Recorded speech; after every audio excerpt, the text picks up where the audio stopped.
श्रीलक्ष्मी वैष्णवी देवी श्रीतनत जनजीवनी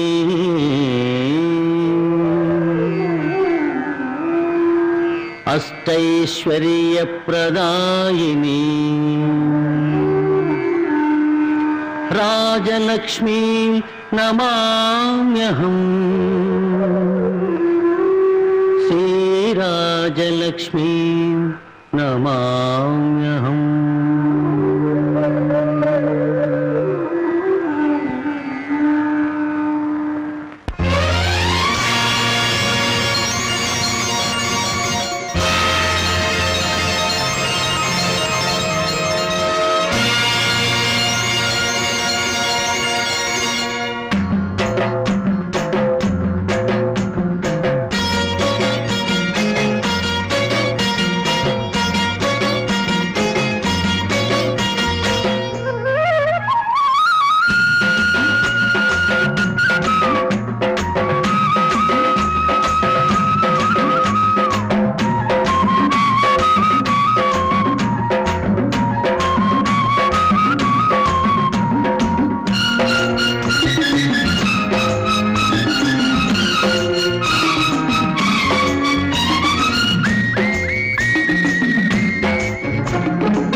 సభకు director of medical services Shri Rajagopal గారిని అధ్యక్షత వహించవలసిందిగా కోరుచున్నాను.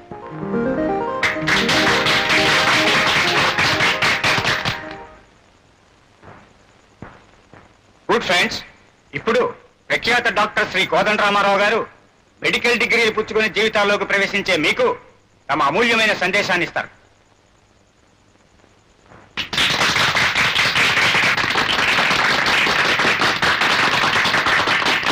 మై డియర్ యంగ్ డాక్టర్, భవిష్యత్తులో ఎంతో సాధించవలసిన మీతో ఇలా మాట్లాడే అవకాశం నాకు కలగడం ఎంతో సంతోషంగా ఉంది.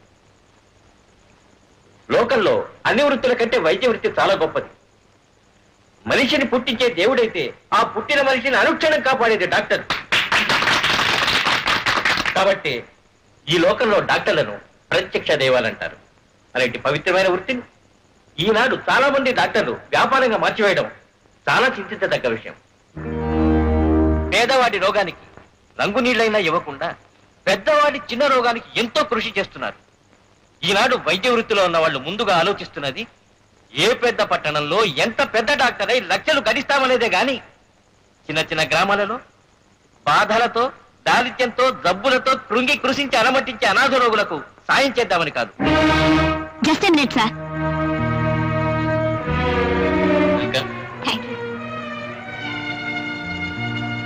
మై డియర్ ఫ్రెండ్స్, ఆవేదనతోనూ ఆవేశంతోనూ డాక్టర్ కోదండరామారావు గారు తమ మనసులోని మాట చెప్పారు. కానీ ఆయన ఒక విషయంలో పొరపాటు పడ్డారనిపిస్తుంది. ప్రతి డాక్టరు డబ్బుకు అమ్ముడుపోతాడనుకోవడం తప్పు. లోకంలో ప్రతి విషయంలో మంచి చెడ్డ ఉన్నట్టే డాక్టర్లలో కొంతమంది స్వార్థపరులు ఉండొచ్చు, కొంతమందికి ధనాసు ఉండొచ్చు. కానీ అందరూ అలాంటి వారే అనడం అన్యాయం. Very good, very good. నీ ఉత్సాహాన్ని ఎంతో అభినందిస్తున్నానమ్మా. నీవిప్పుడు మాటల్లో చెప్పిందాన్ని చేతల్లో కూడా చేసి చూపించిన రోజున నీ తల్లిదండ్రుల కన్నా కూడా నేనెక్కువ ఆనందిస్తానమ్మా. తప్పకుండా డాక్టర్ గారు. నా చదువు, నా జీవితం పేదవాళ్ళకి సాయం చేయడానికి అంకితం చేస్తాను. బాధపడే మనిషికి డబ్బుందా లేదా అన్నది అనవసరం. ఆ మనిషిని రక్షించి బాగుపరచాలన్నదే నా ఆశయం. అందుకు ఈరోజు అందరి ముందు మనస్ఫూర్తిగా ప్రమాణం చేస్తున్నాను.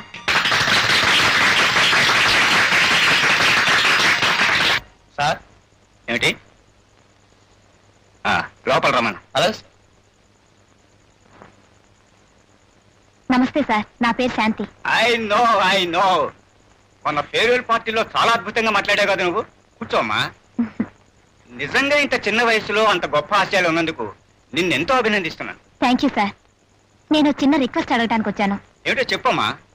నన్ను గవర్నమెంట్ డాక్టర్గా ఏదో ఒక ఊరికి అపాయింట్ చేసే అధికారం మీదే అని నాకు తెలుసు. నేను ప్రత్యేకంగా ఒక ఊరికి డాక్టర్గా వెళ్ళాలనుకుంటున్నాను. దయచేసి మీరు నన్ను అక్కడికి అపాయింట్ చేయాలి. షూర్. నీలాంటి డాక్టర్ ఏ ఊరికి వెళితే అది ఆ ఊరు ప్రజల అదృష్టం అమ్మా. చెప్పు, ఏ ఊరు వెళ్ళాలనుకుంటున్నావో? భద్రాచలం దగ్గర మారుమూలలో ఉన్న సిరిపురం సార్. వాట్? సిరిపురం? అవును సార్. చూడమ్మా, ఆ ఊరు సంగతి తెలియక నువ్వు అక్కడికి వెళ్ళాలనుకుంటున్నావు. అది చాలా ప్రమాదకరమైన ఊరు. ఊరు ఎలాంటిదైనా మనుషులంతా ఒకటేగా సార్. అక్కడే నువ్వు పొరపడుతున్నావు. ఆ ఊళ్ళో ఉండేది మనస్సున్న మనుషులు కాదు, మానవత్వం లేని రాక్షసులు. అక్కడికి వెళ్ళిన ఏ డాక్టరు ప్రాణాలతో తిరిగి రాలేదు. అందుకే ఎవరిని అపాయింట్ చేద్దామన్నా ఎవరు వెళ్ళనంటారు. నా మాట విని. సార్, వృత్తిని నమ్ముకున్న నాకు ఏ ఊరైనా పర్వాలేదు. ప్లీజ్ దయచేసి నన్ను అక్కడే అపాయింట్ చేయండి. All right.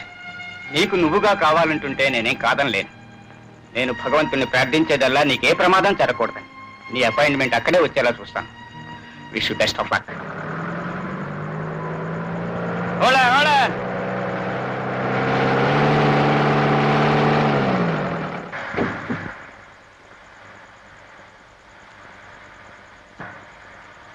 ఎక్కడ దిగుతున్నారేటమ్మా?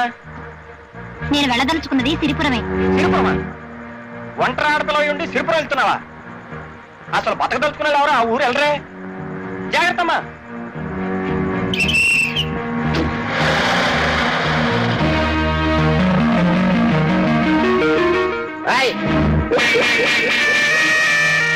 ఇదిగో నువ్వేనా కొత్త డాక్టర్ అమ్మవే? అవును. బండి ఆడుంది, త్వరగా.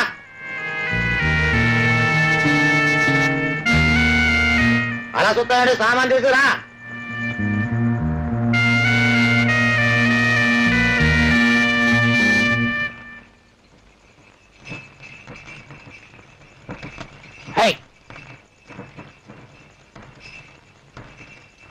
సిరిపురం ఎంత దూరం? వెళ్తున్నావా? అదే తెలుసు, కూర్చో.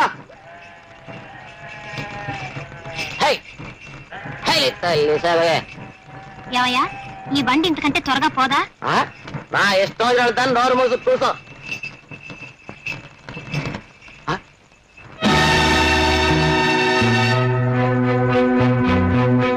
ఏమైంది?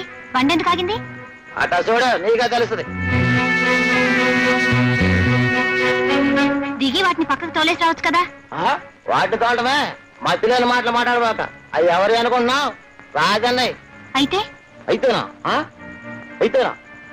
వాటి మీద కానీ చెయ్యి పెడితే భుజాలు కడిగి నరికేస్తాడు రాజన్న. ఎవరా రాజన్న? అదిగో అటు చూడు.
నా కొడక ఒంటరిగా ఆడ కనిపిస్తే చెయ్యేస్తావురా?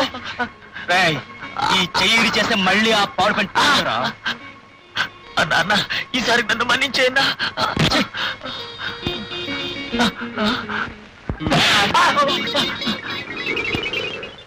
నీకేం భయలేదమ్మా, నువ్వు వెళ్ళు.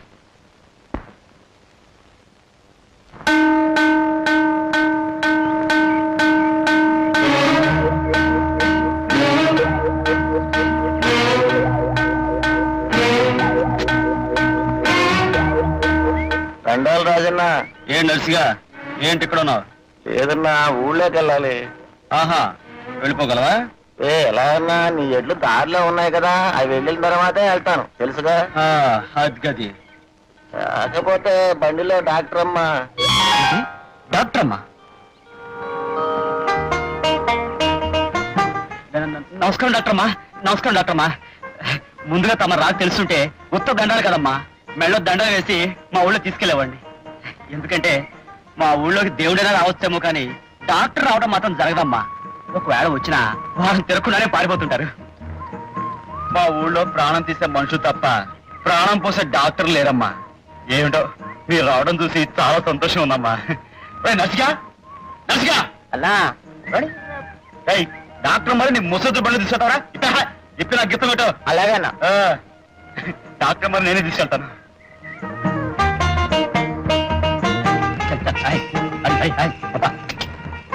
ఒకసారి బండాపు.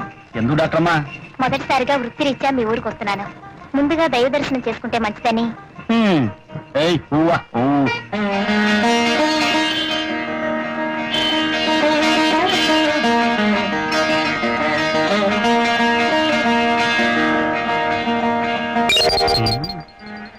ఎవరమ్మా నువ్వు? ఈ ఊరు కొత్తగా వచ్చావా? అవునండి, నేను ఈ ఊరు కొత్తగా వచ్చిన డాక్టర్ని. నా పేరు శాంతి. నా పేరు మీద దేవుడికి పూజ చేయించండి. పూజ చేయిస్తాను.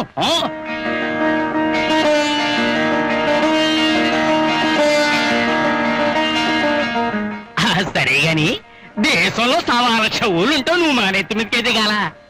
ఏ మా ఊళ్ళో అందరూ రోగిచ్చి విధాలు ఉన్నారనుకుంటున్నావా? అయినా నీ రాత ఎలా రాసి పెట్టిందో.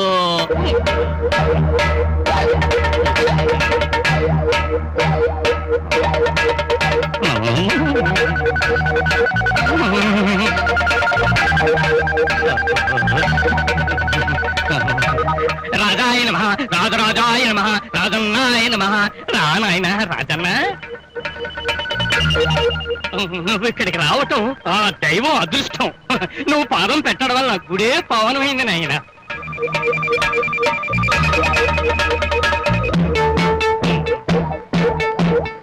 ఏదో నాయన అగ్గి పెట్టి.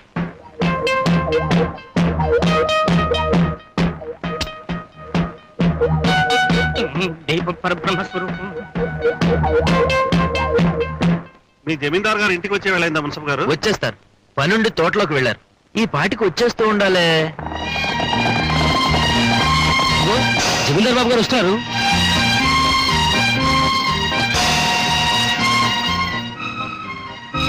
నమస్కారం జమీందార్ బాబు. జమీందార్ గారు, ఈయన పట్నం నుంచి వచ్చిన ఎలక్షన్ ఆఫీసర్. తమ దర్శనం కోసం వేచి ఉన్నారు. మా దర్శనం కోసమా? ఏమిటి ఏమిటి విశేషాలు?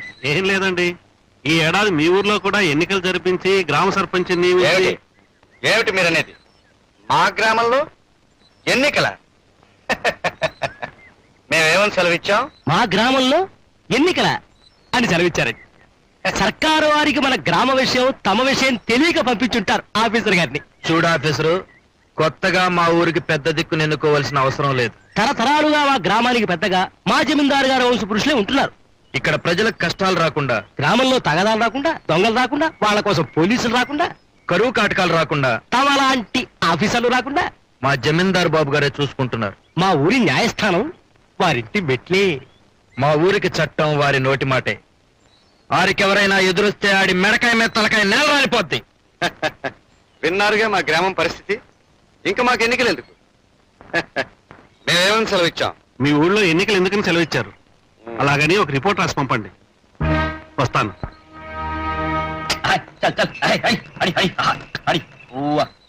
సరే వచ్చిందయ్యో ఇంగ్లీష్ డాక్టర్ అమ్మా. నాకు తెలిసి నువ్వు చెప్పక్కర్లేదు. డాక్టర్ అమ్మ, వీళ్ళు మా ఊళ్ళో పెద్ద మనుషులు. డబ్బులోనూ వయసులో నాకు తెలియదు అనుకో. చూడండి పెద్ద మనుషులు, ఈవిడ మన ఊరు కొత్త వచ్చిన డాక్టర్ అమ్మ, పేరు శాంతి. విన్నాం. ఆమె గారు వస్తున్నారని బండి పంపించాం. మేమేమని సెలవిచ్చాం? బండి పంపేమని సెలవిచ్చారు. డాక్టర్ అమ్మ గారు, ఆ సెలవిచ్చే పెద్ద మనిషి ఈ ఊరికి జమీందారు బాబు. జమీ ఎంత ఉందో జమలేదు గాని ఈ ఊళ్ళో ఏ దారినైనా వెళ్ళి పెత్తందారి మాత్రం చలాయించుకురాగలడు. అమ్మో అమ్మో, చూసారండి మిమ్మల్ని. ఇక ఆయన పక్కన తందాంతన పడేడు చూడు, ఆయన ఈ ఊరికి నాటు వైద్యుడు. నమస్కారం. డాక్టర్ అమ్మా, ఒక చేత్తో నమస్కారం పెడుతున్నాడని ఏం అనుకోకు. పాపం ఆ రెండో చెయ్యి కొన్నేళ్ల క్రితం ఖర్చు అయిపోయింది. ఏంట్రా మాటలు? ఒక్క దెబ్బకి మెడకాయ మీద తలకాయ లేపేయగలను. మెడకాయ మీద తలకాయ లేపేస్తానని బడాయిలు కొట్టే ఈ పెద్ద మనిషి ఈ ఊరికి మునుసు. ఊరికి పెద్దగా ఏం చేయడు, ఊరికే వచ్చి ఇక్కడ కూర్చుంటాడు. ఇక వాడు బండి లాగడానికి ఎద్దెలా పుట్టిందో ఈ జమీందారికి రెయ్యం పగలు గురువు పట్టానికి వాడు పుట్టాడు. అది సరే, ఇంతకీ డాక్టర్ అమ్మని ఇటు ఎందుకు తీసుకొచ్చావో మేము తెలుసుకోవాలనుకుంటున్నాం. మేమేమని సెలవిచ్చాం? డాక్టర్ అమ్మ ఎందుకు ఏయ్, నువ్వు ఆగు. ఇదిగో జమీందార్ బాబు, నువ్వేం సెలవిస్తుంది మాకు అనవసరం. డాక్టర్ అమ్మని ఇక్కడ తీసుకొచ్చింది ఆసుపత్రి తాళం చెవుల కోసం. బాబు తాళచు. ఇదిగో డాక్టర్ అమ్మ తాళం చెవులు. తీసుకున్నామా, పదండి. వెళ్ళొస్తానండి. ఆయ్, ఆయ్, ఓవా, ఓ. డాక్టర్ గారు, ఇదేనండి మీ ఆసుపత్రి. మీరు లోపలికి రండి, సామాన్ పడుకొచ్చేస్తాను.